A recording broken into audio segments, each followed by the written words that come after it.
Boa noite. Boa noite a todos. É um prazer estar mais uma noite aqui com todos.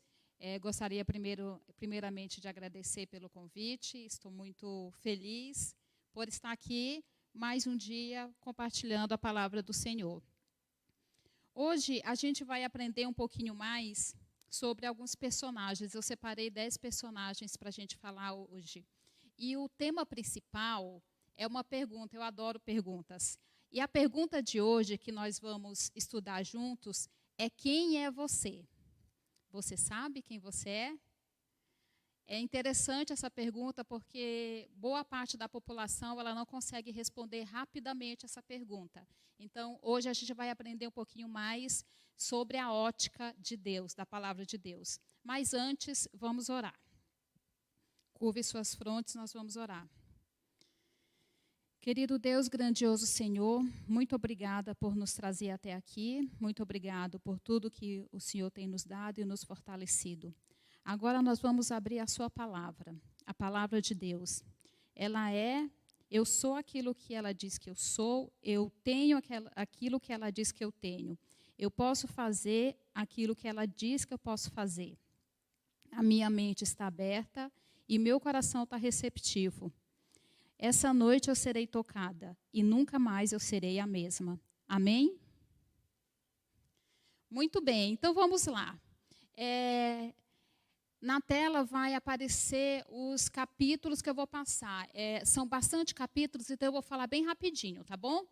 Então, nosso primeiro personagem, ele está lá em Gênesis. Então, a gente vai, Gênesis 25, versículo 27. Vai aparecer aí na tela para vocês. Me acompanhem, por favor. Fala assim: cresceram os meninos, Esaú saiu perito caçador, homem do campo. Jacó, porém, homem pacato, habitava em tendas. Isaque amava Esaú, porque ele saboreava de sua caça. Rebeca, porém, amava Jacó. Tinha Jacó feito um cozido, quando, esmorecido, veio do campo Esaú. E Esaú lhe disse: peço-te que me dê de comer um pouco desse teu cozido vermelho, pois eu estou esmorecido. Daí chamou-se Edom. Disse Jacó: vende primeiro o teu direito de primogenitura. E ele respondeu: eu estou a ponto de morrer, de que vai me aproveitar o direito de primogenitura? Então Jacó: jura primeiro. Ele jurou e vendeu seu direito de primogenitura a Jacó. Deu, pois, Jacó a Esaú pão e o cozido de lentilhas. Ele comeu e bebeu, levantou-se e saiu. Assim desprezou Esaú o seu direito de primogenitura. Então, aqui a gente vê uma pequena trapaça de Jacó. E a gente estuda bastante a respeito disso, vai descobrir que Jacó ele teve muitas consequências a respeito disso. Mas ele foi trapaceiro. Você se identifica com trapaças? É interessante a trapaça que o trapaceiro ele nunca acha que ele trapaceou, ele sempre tem uma desculpinha. Você já esteve lá no trânsito e aí está uma fila enorme, você está horas lá parado e você vê alguém indo pelo acostamento? Você fala: olha lá, o espertão. Mas se você perguntar para ele, ele vai ter uma desculpa bem boa. Então, ou ele estava apressado, né? Ninguém tem mais pressa, só ele. Então, esse é o nosso primeiro personagem. Vamos para o nosso segundo. O segundo, ele está lá em Êxodo. Êxodo, capítulo 4. Capítulo 4, versículo 1. Aqui, Deus está falando com Moisés. E Deus fala para Moisés: Moisés, você vai ter que ir até Faraó e você vai falar as coisas que eu tenho para falar para ele. E Moisés, a primeira reação de Moisés é assim: mas se eu falar, eles não vão crer, nem sacudirão minha voz, porque dirão: o Senhor não te apareceu. Ou seja, vão dizer que eu estou mentindo. E Deus continua insistindo: não, é você mesmo. Lá no versículo 10, ele fala assim, no mesmo capítulo 4, versículo 10. Ele fala assim: então disse Moisés ao Senhor: ah, Senhor, eu nunca fui muito eloquente, nem outrora, e nem depois que eu falasse ao teu servo, pois sou pesado de boca e pesado de língua. Moisés era gago. E Deus continua falando, não, eu vou te ajudar, eu vou até te mandar Arão para te ajudar. E no versículo 13, ele fala assim, ele, porém, respondeu, Senhor, envia aquele que hás de enviar menos a mim. Por 3 vezes, Moisés arranjou uma desculpinha, falou, não, eu não, ninguém vai acreditar em mim, eu sou pesado, eu não falo bem. Interessante nessa parte é que Deus não curou a voz de Moisés. Ele não curou a gagueira de Moisés, mas ele falou assim, você vai a si mesmo. Vamos para o nosso terceiro personagem. Está lá. Na verdade, não são personagens, né? São pessoas que viveram realmente. Segundo Samuel, no capítulo 11, versículo 2, fala assim, ó. Está projetando aí, né? Uma tarde, levantou-se Davi do seu leito e andava passeando no terraço da casa real. Daí viu uma mulher que estava tomando banho e era muito formosa. Davi mandou perguntar quem ela era, e disseram, é Batseba, filha de Eliã e mulher de Urias, o heteu. Então enviou Davi mensageiros para que a trouxessem. Ela veio e ele se deitou com ela. Tendo-se ela purificado de sua imundícia, voltou para casa. A mulher concebeu e mandou dizer, estou grávida. Então, olha aqui o absurdo cometido aqui. Davi desejou uma mulher que não pertencia a ele, ele sabia que ela era casada e mandou trazer. E muitas coisas se passaram que no versículo 14, no versículo 15, escreveu uma carta. Agora, o que ele vai fazer com Urias, né? Ele já tinha deitado com a esposa de Urias. Urias não tinha voltado para casa. Urias insistiu em ir para a guerra. Ele falou assim, escreveu uma carta dizendo, põe Urias na frente da maior força da peleja e deixa-o sozinho para que esse seja ferido e morra. Olha que tragédia terrível. Alguém se identificou com a história de Davi? Depois a gente vai para Gênesis. Gênesis capítulo 9, versículo 21. O que aconteceu aqui? Aqui a gente está falando de Noé. Bebendo do vinho, embriagou-se e pôs-se nu dentro da sua tenda. Se embriagou, bebeu. Quantas pessoas acabam com a sua vida por causa de vício? Né? Os vícios que tem coisas aí muito disponíveis, muito fáceis, e as pessoas vão se deixando levar e acabam estragando muito a vida, a sua própria vida e a vida da família inteira. Vamos para o nosso mais um personagem. Agora a gente vai para Jonas. Quem era Jonas? Jonas capítulo 1, versículo 2. Dispõe-te, vai à grande cidade de Nínive e chama contra ela, porque a sua malícia subiu até mim. Jonas se dispôs, mas para fugir da presença do Senhor, para Tarsis. E tendo descido a Jope, mandou o navio que ia para Tarsis. Pagou, pois, sua passagem e embarcou nele, para ir com eles para Tarsis, para longe da presença do Senhor. Jonas recebeu uma missão e fugiu da presença do Senhor. Ele foi extremamente desobediente. Você se identifica com alguém desobediente? Deus manda você ir para um lado e você vai para o outro? Se identificou em algum momento com isso? Em algum momento da sua vida você já fez isso. Deus falou assim, vai para a direita e você foi para a esquerda. Ou então Deus falou assim, vai para a esquerda e você foi pela direita. Quem é pai, quem é mãe vai entender o que eu estou falando. A gente sabe que o filho está querendo ir para um lugar que não é muito legal. E aí você fala, não vai.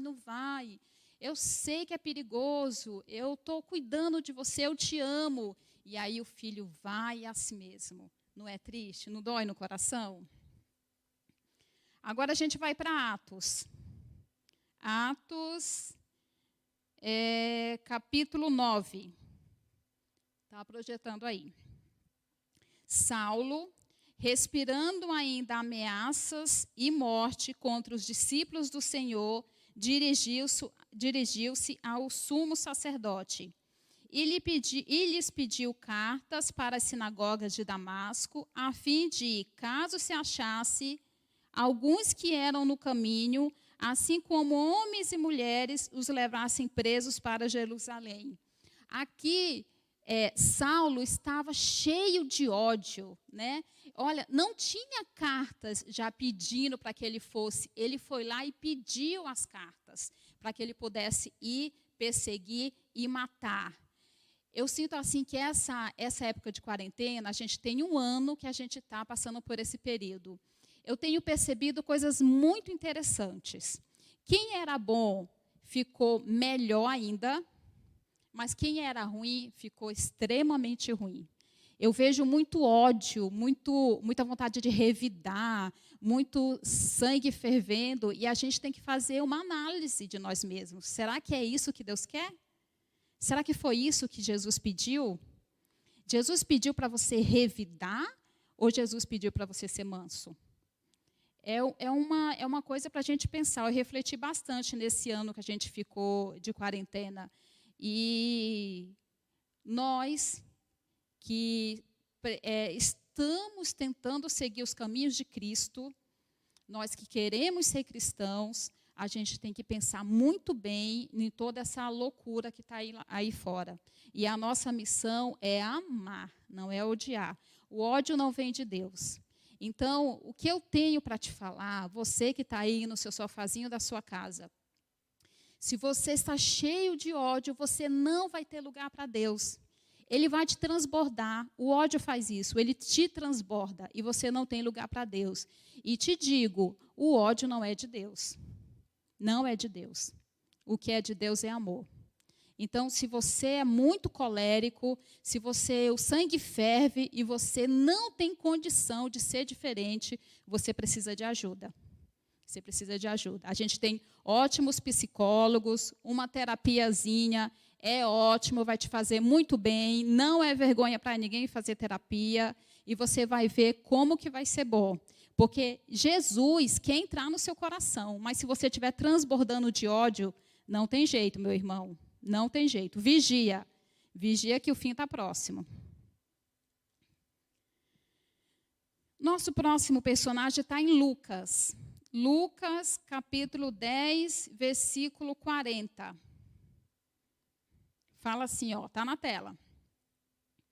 Marta agitava-se de um lado para o outro, ocupada com muitos serviços. Então se aproximou Jesus e disse: Senhor, não te importas que a minha irmã tenha deixado com que eu fique sozinha na cozinha?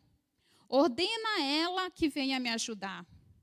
Respondeu o Senhor: Marta, Marta, andas inquietas e te preocupa com muitas coisas. Entretanto, pouco é necessário, ou mesmo uma coisa só. Maria, porém, escolheu a melhor parte, e essa não lhe será tirada. Ansiedade. Eu vejo as pessoas muito ansiosas. Eu vejo as pessoas preocupadas com a casa, com a limpeza, com o enfeite, com a mesa. Gente, tudo isso é importante, mas não é a coisa mais importante. Quando você receber uma visita em casa, como Marta estava recebendo uma visita ilustre, que era o próprio Jesus, a primeira coisa que vem na sua cabeça: nossa, eu vou receber uma visita. Eu vou arrumar a mesa, eu vou fazer uma comida, eu vou preparar o meu melhor. Não é, te digo que não é o mais importante. Não é, não é. Eu costumo, assim, quando eu posso, eu costumo viajar de férias e eu gosto de ir para o interior. Bem interior, lá onde não chega a luz elétrica. Eu gosto desses lugares. Por quê? Porque você sente a simplicidade, você sente o bom dia verdadeiro, você sente brilho nos olhos. As pessoas, elas te recebem e você sente que é verdadeiro. Não tem uma mesa posta, não tem taças, não tem flores na mesa, não tem nada disso. Mas é verdadeiro. Então, quando você receber uma pessoa em casa, não se preocupa com as outras coisas, se preocupa se ela vai perceber que você é de Cristo. Se no teu olhar tem a verdadeira paz que excede todo o entendimento. E a pessoa vai sentir essa paz. E o teu trabalho vai ser bem feito. Independente de mesa, independente de talheres, independente da bela decoração da sua casa. Repito, tudo isso é importante, mas não é o mais importante. Então, aqui, ó, lição de Marta e Maria. Vamos para mais um personagem. Agora a gente vai para João. João 20, 27. E logo disse a Tomé: põe aqui o teu dedo e vê as minhas mãos. Chega também as tuas mãos e põe do meu lado. Não seja incrédulo, mas crente. Não seja incrédulo, mas crente. Eu vejo muito cristão incrédulo. Muito, muito, muito, muito, muito, muito, muito. Porque um cristão que confia em Deus não pode viver amargurado. Não faz sentido, contradiz o que Deus falou assim, ó, não se preocupa com o dia de amanhã. Ah, mas é muito fácil para você falar. É mesmo, é fácil para eu falar? Como que você sabe? Você sabe da minha vida? Você sabe das minhas lutas? A gente sempre acha que a vida do outro é mais fácil. Mas senta aqui comigo que eu vou te contar uma historinha. E não é fácil, não. Então, assim, a gente precisa deixar de acreditar em nós e acreditar mais em Deus. Deus é o Deus do impossível. Ele abriu mares. Ele levantou exército de ossos. O que mais Ele pode fazer por você? Então, por que você está preocupado? Por que você tem insônia? Por que você não consegue dormir? Aonde está a tua fé? Na Bíblia está escrito, se a tua fé for do tamanho de um grão de mostarda, você vai falar para o monte, movimenta-se para a esquerda e ele irá movimentar-se. Isso é verdade, isso não é historinha não, isso não é conto, isso é verdadeiro. Mas acredita em Deus, põe a tua cabeça no travesseiro e fala assim, Senhor, amanhã guia o meu dia. Eu vou fazer a minha parte, eu vou trabalhar, mas guia as minhas ações, guia as minhas decisões e que possa ser um dia proveitoso. Vamos para mais um.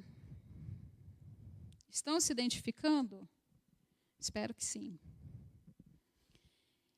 Depois, agora, nós vamos para Gênesis, está aí, né? Gênesis 16. Gênesis 16, 2. Disse Sarai a Abraão: eis que o Senhor tem me pedido de dar luz aos filhos. Toma, pois, a minha serva, e assim me edificarei com filhos por meio dela. E Abraão anuiu ao conselho de Sarai. Quem foi mais incrédulo aqui, Tomé ou Sarai? Os dois, né? Os dois.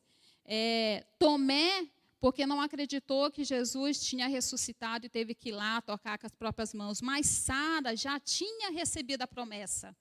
Sara já tinha sido avisada pelo anjo que ela ia ser mãe de filhos. E ela riu e ela não acreditou. E aqui ela está dando o jeitinho dela.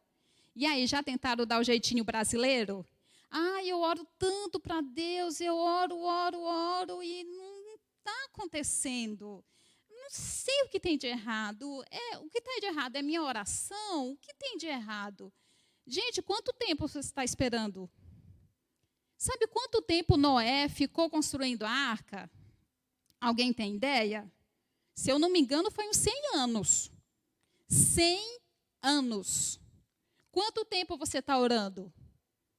Uma semana, um mês, 2 anos, 10 anos, 13 anos, 20 anos. E o que você acha de 100 anos? O nosso tempo é diferente. Nós somos ansiosos, nós queremos tudo para ontem, eu quero resolver ontem, mas a vida não é assim. E você tem que saber esperar. Agora vamos, João, nosso último personagem, lá o João. João capítulo 11, versículo 14. Então, Jesus disse claramente, Lázaro morreu. Você conhece alguém que parece que já morreu? Você conhece? A pessoa está ali, aí a pessoa não sabe nem que sim, nem que não. Aí a pessoa reclama o dia todo. Eu não vou para aquela igreja porque eu não tenho oportunidade. Eu não gosto de ir para lá porque o irmão me olhou torto.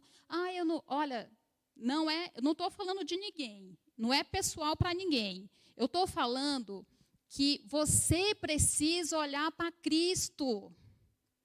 Todas as pessoas vão te decepcionar, eu sinto muito, mas elas vão te decepcionar. 1, 2, 3, várias vezes. E se você vem numa igreja que tem 200 pessoas, a chance de você se decepcionar é imensa. É por isso que você só tem que olhar para Cristo. Então, assim, quando você reclamar, e alguém te dá uma oportunidade, vai lá, vai. Mas eu não sei cantar, vai assim mesmo. Mas eu não sei falar, vai assim mesmo. Mas pare de reclamar, vá. Ai, que lindo. Um passarinho entrou aqui. Muito bem. Se identificou? Descobriu quem é você? Por que eu trouxe personagens e eu enfatizei seus defeitos? Vocês viram que eu enfatizei os defeitos? Viram? Por 2 motivos. Primeiro, prova a autenticidade da Bíblia. A Bíblia, ela não é um livro de histórias de pessoas perfeitas. Ela é um livro de pessoas reais. Pessoas como eu e você. Segundo, sabe o que todas as pessoas têm em comum? Todas que eu li aqui, o que elas têm em comum? Elas são pecadoras. Igual eu, igual você. Todos nós pecamos. Não tem nenhum santinho aqui. Aí você fala assim, eu não vou lá na frente, porque a igreja sabe do meu pecado. E daí? Até Deus sabe do teu pecado. Que diferença isso vai fazer? Mas eu não sei o quê. Eu vou esperar, sei lá, eu me converter realmente do fundo do meu coração para ir na igreja. Não funciona assim. Deus te quer do jeito que você está. Com as feridas abertas, cheio de mágoa, cheio de trauma, cheio de problemas. É assim que Deus te quer. Todas as pessoas que permitiram ser usadas por Deus, não eram super-heróis. A gente não vê filmes em que tem super-heróis, peito de aço, voam e salvam o mundo dos ladrões e dos... Não existe isso. Isso é ficção. A vida real é gente cheia de problema, que nem eu e você. É gente cheia de trauma, gente com vida mal resolvida, gente que peca, e gente que se envergonha, e gente que se esconde. Você sabia disso? Sabia que até Adão se escondeu? O primeiro pecado deste planeta foi cometido por Adão e Eva. E o que eles fizeram? Eles sentiram vergonha, se envergonharam. E o que fizeram? Se esconderam. Aí Deus foi lá e falou assim, Adão, onde você está? Ai, Senhor, é que eu estou aqui atrás dessa moita, que eu estou com vergonha. Porque o pecado envergonha a gente. O pecado faz você sentir sujo. Você se sente muito sujo. E aí você pensa assim, mas o que o fulano vai pensar de mim? Ele sabe que eu peco. Eu vou te falar uma coisa, você precisa se preocupar com o que Jesus pensa de você. Você já se retratou do seu pecado? Você já se retratou com Deus? Você já falou assim, olha, Senhor, eu pequei. Lembra aquele dia lá? Que eu fiz isso? Então, mas eu estou arrependida. Se eu pudesse voltar, eu não cometeria o mesmo pecado. Então, me ajuda, Senhor. De todos que eu falei aqui, o que mais me alegra e me deixa contente é Davi. É Davi. Porque Davi, ele cometeu erros graves. Graves, graves, graves. Ele foi um assassino, ele foi um imoral. Mas Davi, ele se arrependeu tanto. E não foi imediatamente que ele se arrependeu, não, tá? O profeta teve que ir lá e falar assim, olha, tem uma coisa para te dizer. Você pecou feio, hein? Eu? Você mesmo. Você pegou a mulher de outro homem. Você acha isso bonito? Então, nesse momento que ele percebeu, aí o profeta ainda falou assim, ó, as consequências vão ser graves. As consequências vão ser dentro da tua casa. A espada não vai arredar da tua casa. E você vai ter que sofrer as consequências quietinho, porque você sabe o que você fez. E nesse momento, um pouquinho mais, aconteciam algumas coisas na vida de Davi. E Davi se entregou totalmente a Deus. Davi se sentiu tão triste, tão humilhado, que ele falou assim, Senhor, eu não valho nada. O meu coração não presta. Vamos fazer o seguinte, arranca meu coração e me dá um coração novo. Me dá um coração igual ao teu. Um coração manso, puro, bondoso e verdadeiro. Então, foi ali que Davi se jogou aos pés do Senhor. E hoje, por que nós não nos entregamos aos pés do Senhor? O que nos afasta tanto de Deus? Eu não estou falando só de quem está na igreja, estou falando quem está na igreja, quem está fora, todo mundo. Nós estamos 1000 anos-luz de Deus. Eu queria ler Romanos 8, 35. Dá para projetar? É um dos meus versos preferidos. Nossa, mas eu tenho tantos versos que eu gosto, que fica difícil escolher um preferido, mas esse é um dos preferidos. Ele fala assim, ó. Quem nos separará do amor de Cristo? Quem? A tribulação ou a angústia? A perseguição ou a fome? Ou a nudez? Ou o perigo? Ou a espada? Isso daqui era em tempos em que falar do amor de Cristo representava vida ou morte. Você vê que ele está falando da espada? Espada aqui é morte, tá? É guerra. Não é à toa que está aqui, não. Perigo, fome, é porque eles se escondiam para não morrer. Perseguição, porque eles eram perseguidos até a morte. E o que nos separa hoje, o que nos separa do amor de Cristo? Você não é impedido de falar do amor de Cristo. Eu estou aqui falando abertamente, eu sou livre para falar do amor de Cristo. O que nos separa hoje do amor de Cristo? Quer que eu te diga? Vou te falar. Pega um espelho que você vai ver. Quem nos separa do amor de Cristo somos nós. De duas formas diferentes. Ou você está muito angustiado, está muito triste e se esconde de Deus e fala assim, não, eu não vou na igreja porque eu pequei e todo mundo sabe, então eu não vou na igreja.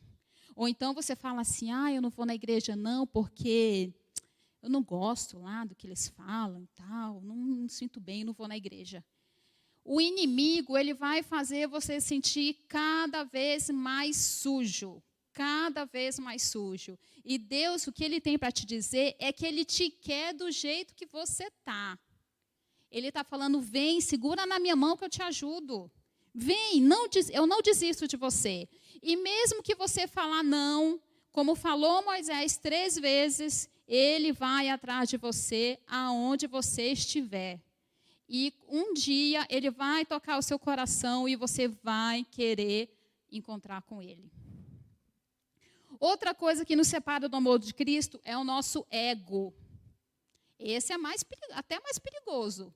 Porque quando você está triste, é porque você reconhece o seu erro. Quando você fala assim, mas eu pequei, você reconhece o seu erro, não é tão ruim, né? O Espírito Santo já está agindo em você. Mas quando você acha que é aquele cara, eu sou inteligente, eu sou bom, eu não acredito nessas histórias aí de Deus, a gente não precisa de Deus, a gente não necessita disso. Esse é o pior, porque a pessoa faz uma muralha tão grande que é impenetrável. E Deus é gentil. Deus é muito gentil.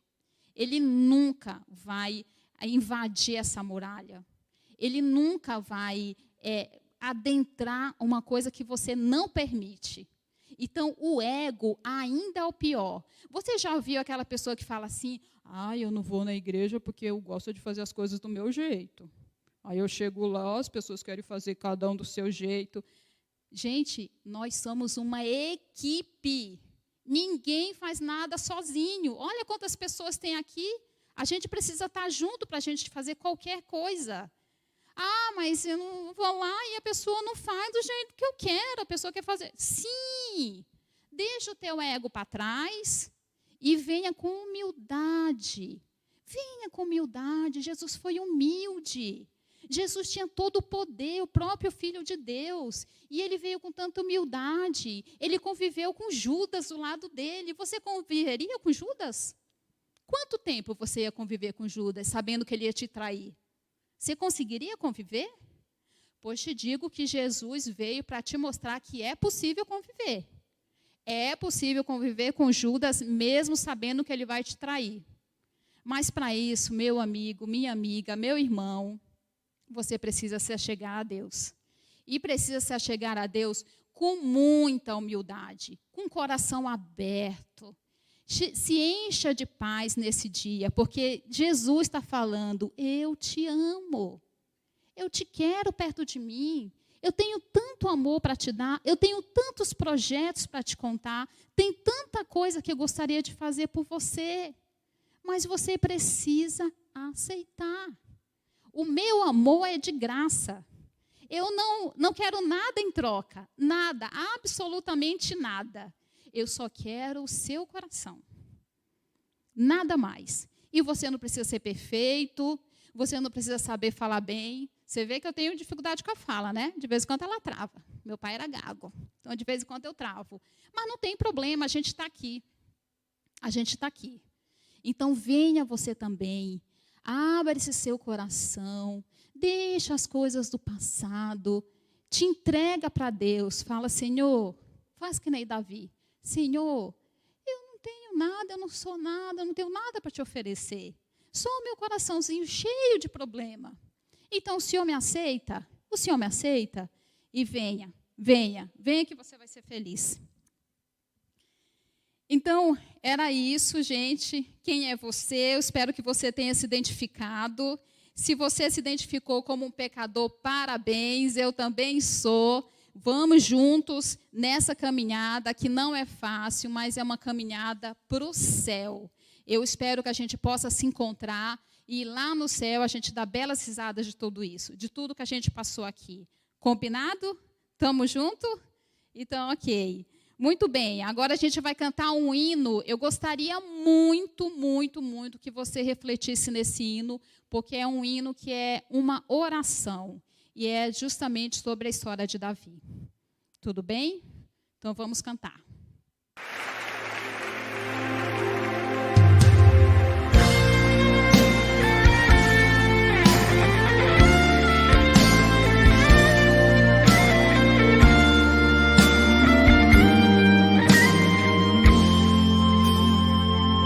Se tu olhares, Senhor, para dentro de mim, nada encontrarás de bom, mas um desejo eu tenho de ser transformado.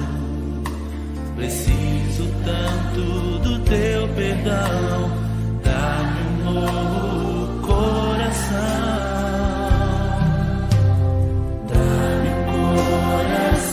Igual ao teu, meu mestre, dá-me um coração igual ao teu, coração disposto a obedecer,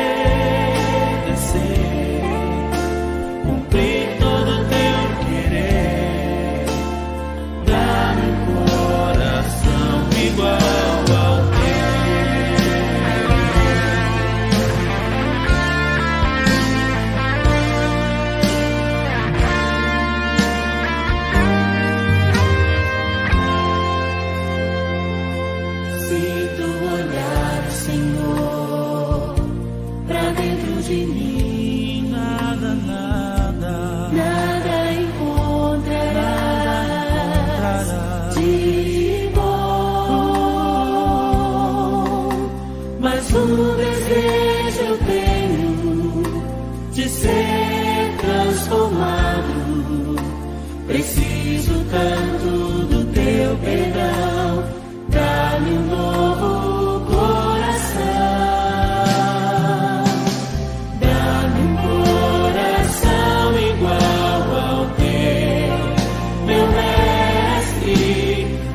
amar o meu irmão,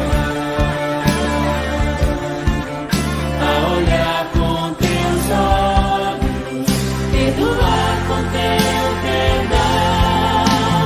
Enche-me com teu Espírito, endireita os meus caminhos. Ó Deus, dá-me um novo coração. Enche-me com teu Espírito, endireita os meus caminhos. Ó Deus, dá-me um novo coração. Dá-me um coração igual ao teu, meu mestre. Dá-me um coração igual ao teu, coração disposto a obedecer, cumprir todo o teu querer. Dá-me um coração igual ao teu. Dá-me um coração igual ao teu, coração disposto a obedecer, cumprir todo o teu querer. Dá-me um coração igual ao teu.